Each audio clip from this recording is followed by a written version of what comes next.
Hi Daniel, thanks for joining me for this discussion. Insolvency case studies to be seen in 2025. The biggest one by far for Atradius is Roberts Co. Vic in New South Wales. So I'd like us to spend a bit of time talking about that, if you don't mind. Is that okay? Yep. Okay. Let's do it. Great, let's do it. So I had other exposure on other Roberts companies elsewhere, which we withdrawn cover clearly because of the impact of the Victorian insolvency. It really came out the blue for us. The first we heard about it was in the press, that they'd gone into insolvency. And the reason for that is we underwrote this business on the back of the Roberts Group and the consolidated entity forming part of a deed of cross guarantee. Yes, we were assessing a consolidated entity and it looked good from our perspective. I think there was the June 24 numbers showed 88 million worth of cash. We knew they had bonding facilities in place. There was relatively small operational losses, but we thought it was okay. So we were happy to continue underwriting that on a consolidated basis. It really did catch us out where we saw one of the entities within the deed of cross guarantee placed into administration. We had a closer look at it. We saw that there was an attempt, we saw that the management of Roberts had attempted to revoke the deed of cross guarantee a month earlier in February, which we didn't see. It was notified on ASIC, which we didn't see. We also subsequently found out that they'd actually put a notice in the Australian newspaper as well, which we didn't see. So clearly something was afoot here. So clearly there was some plan where they were looking to avoid or protect some parts of the business from losses incurring another part of the business. The history to this group is interesting. We understand Roberts wanted to grow its Victorian business because they didn't have anything there. They acquired certain projects from a previously insolvent company called ProBuild for $1. So this gave them the opportunity to grow into Victoria, launch into Victoria on top of New South Wales. So this seemed like a good opportunity for them. Clearly it didn't work out as they were expecting. We're hypothesizing that there was either probably not enough information disclosed by the administrators when they purchased these projects. There's insufficient due diligence done by Roberts, or even in terms of they were so keen to grow their business, maybe they overlooked some of the issues with these projects. And also we suspect that there was some poor management in here as well in terms of not being able to turn around these loss-making projects. So all these things together has resulted in significant losses in the Victorian businesses from what we've seen, Victorian projects which have been absorbed or supported by the New South Wales business. And it's come to a point now where the losses in the Victorian business are going to impact the rest of the group, which is why they've undertaken what they've done. So so this is what we've seen. I think this is where we reached out to you.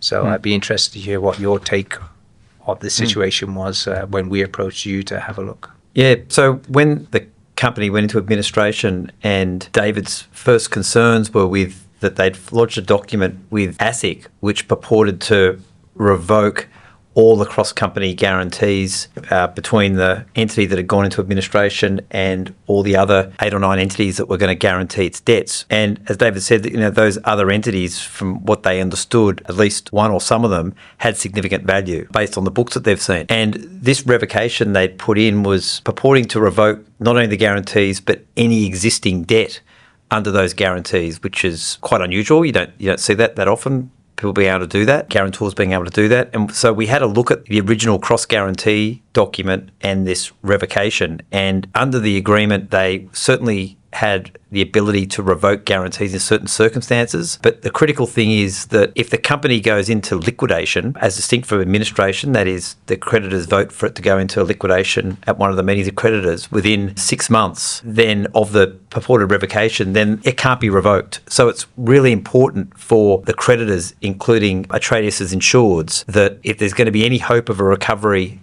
of some of their losses under the guarantee, that it's not revoked. And so that means there needs to be a winding up within 6 months. And we reached out to other insurers who we do work for. Some of them came straight to us as well. And we sort of had a group of creditors. And then we started dealing with the administrators about, look, we're concerned about this revocation. At first, they sort of acted like they didn't really know about it. And then we certainly brought it to their attention. And where we ended up with it was that the administrators had to disclose that to the court, that there is this revocation issue, because they keep trying to extend the time for them to make the meeting to vote on whether it goes into liquidation or not. So the court's well aware that there's this 6-month period that it has to happen, and that's still a few months away.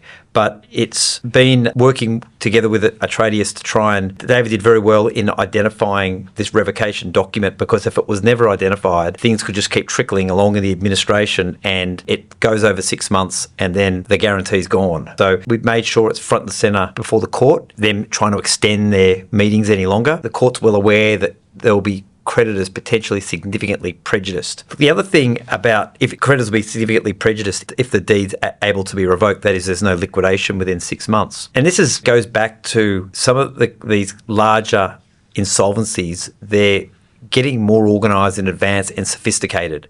And clearly they got some advice a month before they appointed the administrator. Let's try and get out of this guarantee. Let's work out how to do it. And they did it. They put a nondescript ad in the Australian newspaper, which they had to advertise to get rid of the guarantee. And they've lodged their document at ASIC. They did it twice. We're not sure why they did it twice, but there must have been some issue with the first one. You know, these movements are happening when they know there's problems, and probably under the safe harbour protections, where they're getting advice about putting the company in a better position to get from the restructuring practitioner. So during this time, you know, the various creditors are supplying to them before this administrator's appointed. And, you know, if they're under safe harbour, then there's no insolvent trading. So it's been interesting to see efforts have been made by them to try and get out of guarantees which they've given their creditors in order to support ongoing supply. And certainly what Atradius in granting cover would have relied upon, that guarantee, and giving cover for their insureds to have ongoing supply.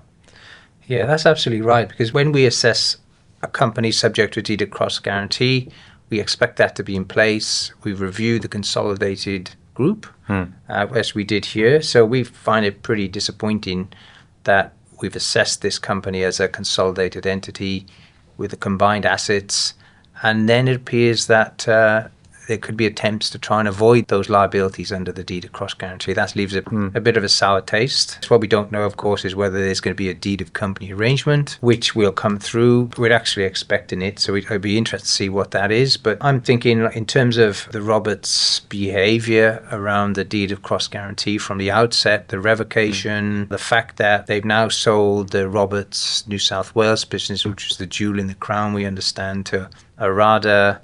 The rest of the Roberts companies are now in administration, not liquidation. So I'm not expecting this docker to come back making creditors 100% in the dollar. Absolutely far from it. I suspect it's going to come by fear. It's going to be wherever the liquidation scenario is at a group level, they're going to be offering a couple of percentage points more.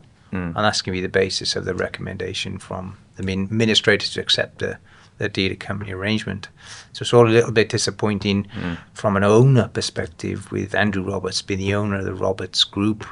He's an AFR rich lister, so he's certainly got the money to tip in and support creditors who supplied this company in good faith based upon the consolidated accounts. So it leaves a little bit of a sour taste, I think, from Atradius' perspective. And hopefully the administrators are keeping a close eye on what's going on with that guarantor that sold the business, because, you know, the administrators, it's in the interest of all the creditors that guarantee stays alive. We understand there's a share sale, so hopefully that stays alive. The obligations under that sole company that's not in administration, we understand it's been recapitalized, etc., etc. We'll see what happens with that. So yeah, pretty disappointing story. A significant insolvency event for Atradius early in 25. I think the main lesson for us or everyone is, like, every creditor is assessing that company based on their financial statements, based on a good solid liquidity, as I mentioned, 88 million worth of cash, bonding facilities in place, no issue. And then all of a sudden you don't see that level of losses at the Victorian entity that they just want to stem, and they just make this decision. You don't see it coming, and then, you know, everyone's staring down the barrel at some significant losses. So sometimes you just can't see losses coming, and this is one of them. For those insured suppliers who have got insurance, I think they're in a pretty good position. From the recovery perspective, we got no idea at this stage. Probably not expecting any recovery in terms of getting goods back or whatever because of the nature of the business. So we just got some fingers crossed around a decent docker proposal. That's our perspective on it.